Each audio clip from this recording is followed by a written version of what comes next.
ابراہیم علیہ السلام کا ذکر جو قرآن کرتا ہے وہ جگہ جگہ ہے اور بہت ہی اونچے الفاظ۔ ایک تو اللہ جل شانہ نے یہ فرمایا کہ ابراہیم علیہ السلام کو ہم نے غیر معمولی سوجھ بوجھ اور فہم عطا کیا، اور انہوں نے جس ماحول میں آنکھ کھولی تھی بابل کے جس علاقے میں، وہ بڑے ہی زرخیز اس اعتبار سے کہ دنیاوی اعتبار سے اس زمانے کے جیسے زرخیز خطے ہوتے ہیں، اس دور کی ٹیکنالوجی، اس دور کی تہذیب، اس دور کی ایجادات کے عروج پر پہنچی ہوئی جگہ تھی۔ اس کے ساتھ ساتھ وہ بت پرستی کا اور بتوں کا سب سے بڑا مرکز بھی تھا۔ یہ جو شہر تھا ابراہیم علیہ السلام کا، یہ خاص طور پر بت پرستی کا بڑا مرکز تھا۔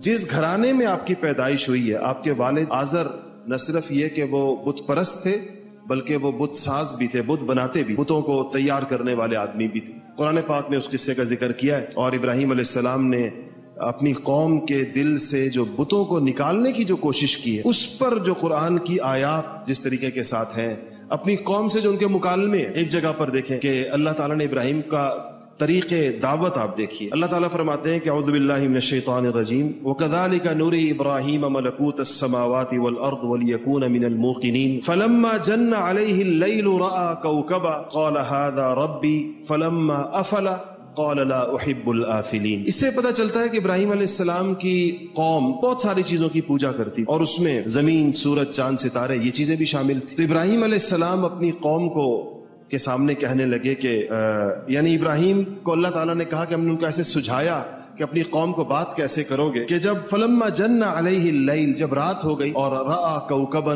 اور ایک تارا دیکھا، تو ابراہیم علیہ السلام نے اپنی قوم سے کہا کہ تم یہی کہتے ہو، یہ تمہارا یہ دعویٰ ہے کہ یہ رب ہے، ھذا ربی، میرا بھی رب ہے، تمہارا بھی رب ہے، تو تمہارا یہ دعویٰ ہے۔ ظاہر ہے انہوں نے تائید کی ہوگی آگے سے قوم نے۔ تو فلما افلا، اور پھر تارا ڈوب گیا۔ ظاہر بات ہے جیسے ہی سورج کی روشنی نکلی تارا گیا، تو کہا کہ فلما افلا قال لا احب الآفلین، کہ جب وہ ڈوب گیا تو ابراہیم نے کہا کہ میں ڈوبنے والے سے ہمیں محبت نہیں کرنی چاہیے، ڈوبنے والے کو ہمیں رب نہیں بنانا چاہیے۔ یہ کیسا رب ہے جو ڈوب گیا، جس کی چمک ختم ہو گئی؟ اس کے بعد اب ظاہر بات ہے کہ اس کا جواب تو وہ نہیں دے سکتے کہ نہیں، وہ یہ نہیں کہہ سکتے تھے کہ وہ اس کی چمک باقی ہے۔ آنکھوں نے دیکھ لیا کہ اس کی رونق ختم ہو گئی۔ تارے سے جو انسان کا تعلق ہے وہ اس کی چمک کے ساتھ ہے، یہ اس کی صرف موجودگی کے ساتھ نہیں ہے۔ اس کے بعد کہا کہ فلما رأى القمر بازغا، اسی طرح کسی دن ان کو لے گئے اور کہا کہ یہ ہے دیکھو چاند چمکتا ہوا۔ قال هذا ربی، کہا یعنی یہ سوال ہے اپنی قوم سے کہ تم یہی سمجھتے ہو، یہی کہتے ہو، یہی دعوت دیتے ہو کہ یہ میرا رب ہے؟ ابراہیم اپنا کہنے لگے، اور تمہارا بھی۔ ظاہر بات ہے کہ وہ لوگ اسے دعوی۔ تو فلما افل قال لئن لم يهدني ربي لأكونن من القوم الضالين، کہ جب پھر وہ چاند ڈوب گیا تو انہوں نے کہا کہ دیکھو اگر میرا رب میری رہنمائی نہ کرتا تو میں بھی ان گمراہوں میں شامل ہوتا جو اس کو رب سمجھ رہے ہوتے، جو اس کو معبود سمجھ رہے ہوتے۔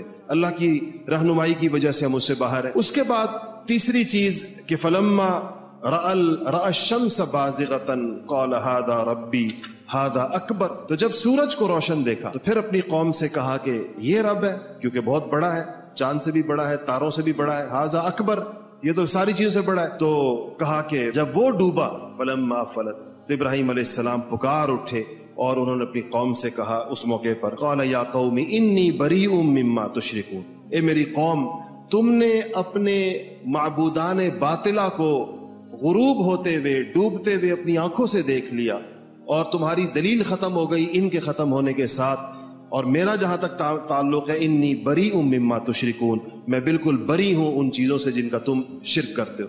یہ ایک طرح کی ایک ڈیمانسٹریشن، ایک طریقہ تھا ان کو سمجھانے کا اور بجھانے کا۔ اللہ جل شانہ نے اس کی تعریف فرمائی کہ ابراہیم علیہ السلام کے اس طرز کی کہ اپنی قوم کے سامنے کیسے انہوں نے ان چیزوں کو رکھا۔ اسی طرح ابراہیم علیہ السلام کی ہی ایک دعوت کے کچھ الفاظ ہیں۔ ایک موقع کے اوپر جب ان کی بات ہوئی، جھگڑا ہوا نمرود کے ساتھ، تو کہا کہ اذ قال ابراہیم ربی الذی یحیی و یمیت، مارنے والا اور زندہ کرنے والا میرا رب ہے۔ تو نمرود نے کہا کہ میں بھی مارنے والا اور زندہ کرنے والا ہوں۔ قال انا احیی و امیت، اور میرے مارنے اور زندہ کرنے کی مثال یہ ہے کہ ایک سزائے موت کے مجرم کو بلایا، کہا دیکھو یہ مرنے والا ہے، سزائے موت ہو چکی ہے، چلو بھائی تم آزاد ہو، میں نے اس کو زندگی دے دی میں نے۔ اور ایک بیچارے بے گناہ کو پکڑ کے کہا کہ یہ گھوم رہا ہے اور اس کے پاس زندگی کا حق ہے، میں اس کو زندگی کے حق سے محروم کرتا ہوں، اس کا سر قلم کر دیا۔